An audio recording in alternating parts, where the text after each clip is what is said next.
महाराष्ट्रात याआधीही भूमाफियांचे अनेक प्रताप समोर आले आहेत।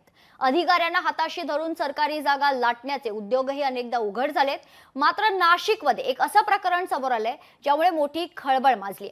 नामांकित बिल्डरांनी चक्क पोलीस आयुक्तालयाची जागा बळकावण्याचा प्रयत्न केलाय। पाहूयात हे नेमकं प्रकरण काय आहे।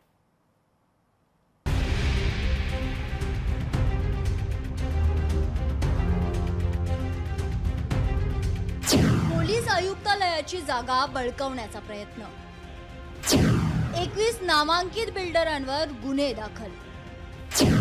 या बिल्डरांवर कारवाई कधी होणार? नाशिक शहरातील शरणपूर गावठाण परिसरात असलेलं हे जुनं नाशिक पोलीस आयुक्त कार्यालय, नाशिक डायोसेशन ट्रस्ट असोसिएशनच्या मालकीची ही जागा। सध्या उपायुक्त कार्यालय इथेच आहे।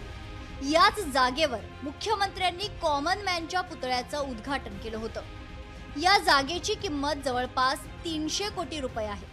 मात्र ही जागा अवघ्या काही कोटींमध्ये आपल्या नावावर करण्याचा प्रयत्न काही बिल्डरांनी केल्याचं समोर आलंय।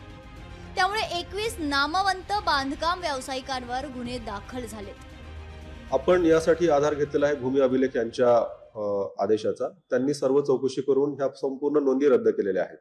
या संपूर्ण नोंदी रद्द केल्या असताना सध्या तरी कोर्टाचा कुठलाही आदेश नाहीये। लीगल बाजू सर्व तपासूनच भूमी अभिलेखाचा आदेश बघूनच हा गुन्हा दाखल करण्यात आलेला आहे। ख्रिश्चन समुदायाच्या ट्रस्ट कडून पोलिसांनी ही जागा गेल्या 20 वर्षांपासून भाडे तत्वावर घेतली आहे। तत्कालीन जिल्हाधिकारी महेश झगडे यांनी या मालमत्तांच्या व्यवहारांवर बंदी आणली होती। सातबारावर तसे शिक्केही मारण्यात आले। मात्र नवीन एनडीसी कंपनी स्थापन करून धर्मदाय आयुक्तांच्या संगमताने काही जमिनींचे व्यवहार करण्यात आल्याचा आरोप होतोय। तर या प्रकरणात ज्या बांधकाम व्यावसायिकांवर गुन्हे दाखल झालेत त्यांनी मात्र बोलण्यास नकार दिलाय।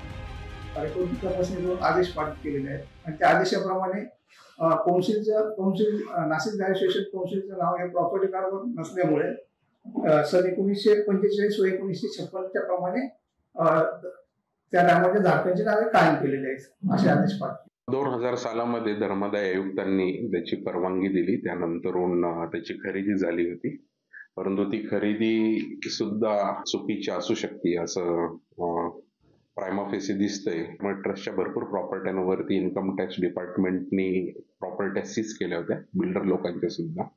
त्याच्यामुळे त्याच्यामध्ये सखोल आणि गंभीर चौकशी होणं गरजेचं आहे। राज्यातील महसूल यंत्रणेचे कायदे इतके कमकुवत आहेत की त्याचा अनेक जण गैरफायदा घेतात।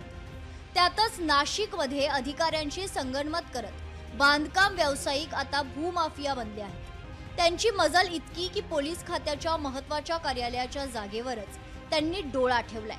त्यामुळे नाशिकमध्ये मोठी खळबळ माजली आहे। महेश महाले, लोकशाही मराठी, नाशिक। लोकशाही मराठी ऐका, पहा, जागरूक रहा।